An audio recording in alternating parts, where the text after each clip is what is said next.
여러분 안녕하십니까? 헬로티비 뉴스입니다. 장애인 콜택시 이용자들이 불편을 호소하고 있습니다. 한 번 타려면 한참을 기다려야 하는데 이제는 이용 횟수에 제한까지 생기면서 불만이 커지고 있습니다. 민원25 이정아 기자가 현장 취재했습니다. 부천에 사는 60대 중증 지체장애인 김은숙 씨. 인근 구청을 방문하기 위해 장애인 콜택시를 이용하려 했지만 당장 예약부터 쉽지 않습니다. 네, 원미구청 부탁드리겠습니다. 네, 18번째세요. 네, 몇 분 정도 기다리면 될까요, 혹시? 이거 저희가 지금은 대기가 좀 많아서 네. 오래 걸리실 수 있고요. 배차되면 카톡으로 알림드리는데 그때 나와주시면 돼요. 네, 알겠습니다. 김 씨가 오늘 예약센터와 통화 끝에 받은 번호는 대기 18번. 도착 예정 시간은 알 수 없습니다. 결국 30분을 기다려 배차를 받을 수 있었습니다. 대기자가 3명인데 2명인데 이게 상관이 없더라고요. 내 앞에 대기자 1명이요 했는데 그게 1시간, 그게 30분 아니면 2시간 이렇게 걸려버리니까. 그나마 오늘은 같은 지역 이동이라 배차가 빨랐던 편. 광역 콜택시를 탈 때 기다림은 더 길어집니다. 근데 수원을 갔을 때는 문제가 됐었어요. 2시간 이상을 기다려서 배차가 되는가 안 되는가 그게 중요한 거고, 그다음에 올 수가 잘못하면 귀로를 못하는 상황도 연출이 되고. 수도권 광역 장애인 콜택시는 장거리 이동이 필요한 교통약자를 위해 지난해 처음 도입됐습니다. 부천에서 출발해 경기도 다른 지역이나 서울, 인천까지 오갈 수 있습니다. 기본 요금은 10km당 1,500원. 문제는 광역 콜택시 도입 후 탑승 횟수에 제한이 생긴 겁니다. 하루에 몇 번까지 탈 수가 있는 거죠? 하루에 4번이요. 4번이 광역 이동이나 지역 간 이동이나 똑같이 동일하게 4번인가요? 네, 전체 다 포함해서 4번이요. 하루 편도 4번으로 이용에 제한을 두는 게 불합리하다는 의견도 있습니다. 병원을 2번 간다든가 이렇게만 해도 벌써 4번을 이용하게 되잖아요. 그런 분들은 아마 5번째 이용이 필요하기 때문에 보장구를 이용하시는 분들은 다른 대체 수단이 없기 때문에 아예 어디에 발이 묶인다든가 이런 경우가 생길 수 있기 때문에 이런 부분을 좀 제도적으로 개선이 필요하지 않나. 경기도 장애인 콜택시는 1,200여 대. 광역화 제도로 운행거리와 수요는 늘어난 반면 예산 문제가 걸려 당장 차량이나 운전원 고용을 늘리는 것도 쉽지 않습니다. 경기도는 더 많은 사람에게 혜택이 돌아가기 위해서는 한 사람당 이용 횟수를 불가피하게 제한할 수밖에 없다고 설명했습니다. 헬로티비 뉴스 이정아입니다. 인천의 한 도로공사 현장에서 멸종위기 중인 금개구리 서식이 확인돼 환경단체가 보호조치 마련을 요구하고 나섰습니다.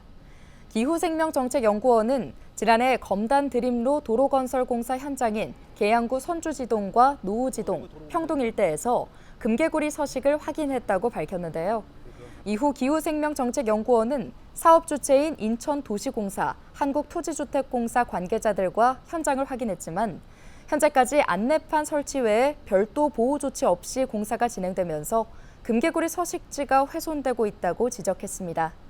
이에 연구원은 사업 시행사 측에 금개구리 서식에 대한 정확한 조사를 진행한 뒤 이주나 서식지 확보 등 보호 조치를 마련하라고 촉구했습니다. 한국 고유 종인 금개구리는 멸종위기종 2급 야생생물로 포획, 채취, 훼손하거나 죽일 경우 3년 이하의 징역 또는 3천만 원 이하의 벌금형을 선고받습니다. 이 수로에 이 토사들이 흘러내려서 실제로 서식에 위협을 받고 있는 상황이다라는 거죠. 그럼 결국에는 금개구리에 대한 주변 지역의 정확한 서식 실태를 조사를 하고 그거에 맞게 보호 대책을 마련해야겠죠. 이주를 한다든가 서식지를 확보한다든가 이런 대책이 지금 필요한 상황입니다. 부평 미쓰비시 줄사택이 국가등록 문화유산이 될 가능성이 커졌습니다. 부평구는 13일 국가유산청이 부평 미쓰비시 줄사택을 국가등록 문화유산으로 등록 예고했다고 밝혔는데요. 미쓰비시 줄사택은 일제의 병참 기지화 정책으로 부평이 군수공업도시로 급성장하는 과정에서 일제강점기 미쓰비시 제강의 노동자 합숙소로 쓰인 공간입니다.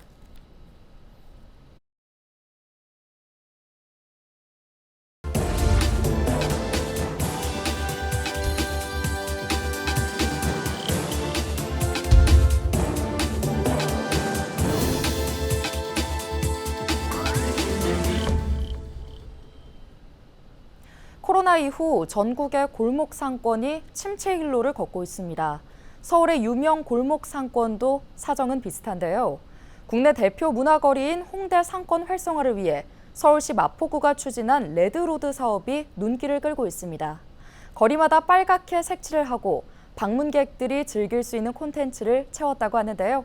케이블 TV 공동기획 지역을 살려라. 오늘은 되살아난 홍대 상권의 비밀을 딜라이브 조성엽 기자가 전해드립니다. 홍대를 관통하는 붉은색 길. 마포구는 코로나 이후 침체된 지역 상권을 살리겠다며 호기롭게 홍대 거리를 변화시켰습니다. 오래된 시설물을 철거했고 무대와 공연장, 편의시설을 추가했습니다. 굴뚝 산업도 없고 스타트업 유치도 어려운 우리 마포구가 지역 경제를 살리기 위해서는 관광산업 활성화만이 살 길임을 다들 아시리라 생각합니다. 홍대 거리 특유의 감성을 더 돋보이게 하는 전광판과 야외 무대 등의 장치들은 발걸음을 멈추게 하는 매력으로 작용했습니다.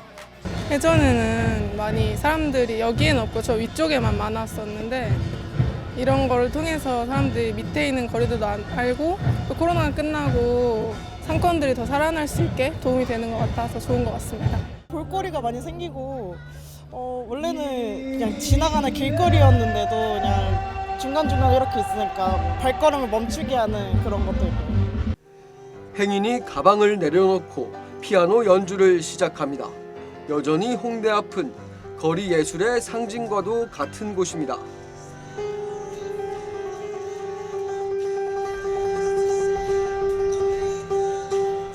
홍대 레드로드가 첫 선을 보인 건 지난해 5월이었습니다.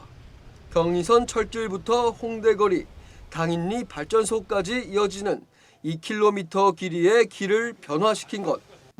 길은 아론부터 알텐까지의 구역으로 나뉘는데 구역마다 각기 다른 특색이 있습니다. 레드로드의 시작점인 아론과 알투 구역은 음식점과 카페, 버스킹 거리로 채워져 있습니다. R3는 아담하지만 감각 있는 의류 상점과 액세서리 가게들이 줄을 이룹니다. R4는 화려한 색채를 가미한 디자인의 축제 거리입니다. R5는 지역 예술가들의 그림을 전시하고 판매하는 로드 갤러리가, R6는 노상 주차장을 없앤 자리로 다채로운 색감의 광장을 조성했습니다. 그렇다면 실제 매출 신장 등 상권 변화는 일어났을까? 이를 증명하는 여러 지표를 확인해 보겠습니다. K-뷰티 쇼핑의 필수 코스로 꼽히는 한 업체의 경우 409%의 매출 신장률을 보였고, 한 카드사 조사 결과 10대와 20대가 주말 외식을 위해 자주 찾는 지역 1위로 홍대 일대가 꼽혔습니다. 또한 중대형 상가 공실률이 레드로드 조성 전 12.2%에서 조성 이후 9.8%로 감소했습니다. 한국관광공사 데이터랩이나 한국부동산원의 임대 동향 조사 보고를 자료를 참고했을 때 레드로드 조성 전과 조성 후의 관광 소비 통계를 비교해 봤을 때도 전국 평균 대비 더 상회하는 그런 관광 소비가 발생했다는 그런 데이터도 확인할 수 있었고, 상권 변화에 대한 체감은 무엇보다 상인들이 가장 크게 느끼고 있습니다. 홍대 소상공인 번영 회장은 레드로드 사업의 효과는 만점이라며 아론과 R2 구역의 경우 100% 이상, R3와 R4 구역은 30%에서 40% 이상의 매출 신장을 기록하고 있다고 설명했습니다. 효과가 100점 만점이죠. 그거 없었으면은 여기 홍대 다 죽었어요.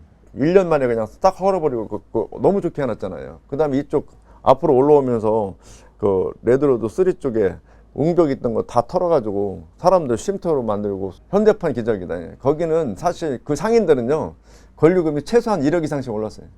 상인들은 또 단순히 길의 색깔을 바꾸고 특정 시설을 설치한 것에 불과하다 생각할 수 있지만 거리의 의미를 재부여하고 거점화한 것에 큰 점수를 줘야 한다고 강조합니다. 가게 매출의 손님이 80%, 70%가 외국인이라고 보시면 돼요. 관광객들이 모이게 되는 그 계기가 넓은 광장들이 자리하고 있고, 또 버스킹 공간도 있고, 그렇게 됨으로써 이제 자연스럽게 입소문이 퍼져서 외국에 홍대가 단순히 뭐 상업에만 이제 집중된 곳이 아니라 거의 365일 버스킹이 진행이 되고 있습니다. 또 레드로드 하면 이렇게 문화가 있는 곳, 이렇게 예술이 흐르는 곳, 이렇게 지금 평가를 받고 있다고 생각합니다. 전문가들은 이에 대해 홍대만의 독자적인 생존 전략이 통하고 있다고 분석합니다. 여기에 상인들의 자구적인 노력까지 더해진다면 경쟁력이 더 높아질 것이란 설명도 덧붙였습니다. 지역을 찾는 사람들에게 편의성을 제공하고 더 많은 사람들이 그 지역을 안전하고 쾌적하게 이용할 수 있도록 시설 투자 같은 것들을 자기들의 수익에 뭐 하다못해 1%만 내놓더라도 홍대 같으면은 그게 상당히 의미 있는 재원이 될 수 있거든요. 한때 부흥의 시간을 보냈지만 점차 쇠락의 길로 접어든 수많은 거리들. 홍대 거리는 90년대 명성을 이어 레드로드라는 이름으로 다시 부활의 기운을 내뿜고 있습니다. 딜라이브 뉴스 조성엽입니다.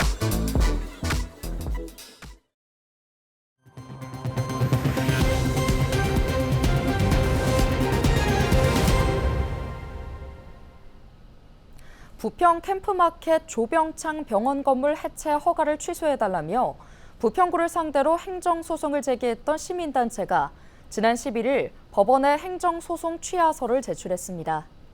일본 육군 조병창 역사문화생태공원 추진협의회는 국방부와 인천시가 병원 건물을 전면 철거하는 대신 일부 존치하기로 해 13일 행정소송 1심 선고를 앞두고 소송을 멈추기로 했다고 밝혔는데요. 국방부는 지난 4월 전문가 자문회의를 거쳐 조병창 병원 건물 벽체 일부는 해체해 보존하고 토양 오염 정화에 지장이 없는 건축물 일부는 보존한다는 방안을 마련했습니다. 인천시가 국방부 협의 사항이 이행될 수 있도록 적극 조치하겠다는 입장을 덧붙였습니다. 연간 60억 원의 운영 적자가 발생하고 있는 월미 바다열차의 경영 개선을 위해 인천시와 인천교통공사가 지역 민간업체와 상권까지 연계하는 방안을 마련했습니다. 인천시와 인천교통공사는 최근 월미도에 문을 연 뽀로로파크와 월미 바다열차 간 공동 프로모션을 추진하고 인천관광공사와 연계된 여행사, 숙박체험시설과도 패키지 상품을 내놓기로 했는데요. 또 현재 1회만 허용하던 재탑승을 평일에는 당일 월미 지역 상권 이용 영수증과 열차 티켓을 지참하면 무제한 탑승할 수 있도록 할 계획입니다.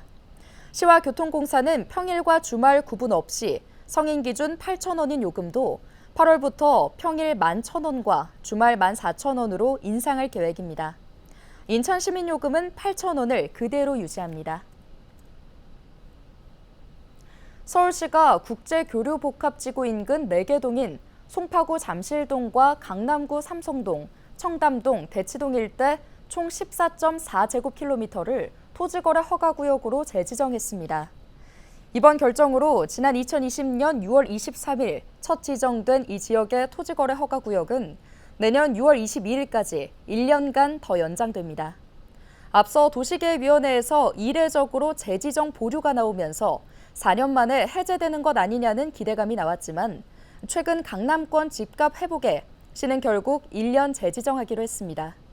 서울시는 최근 아파트 위주로 회복세가 나타나고 있는 모습이며 특히 강남 3구의 회복률이 높은 수준이라며 6월 들어 서울 전역의 아파트 매매 가격이 상승으로 전환한 만큼 규제를 풀면 아파트 가격이 불안해질 소지가 있다고 설명했습니다.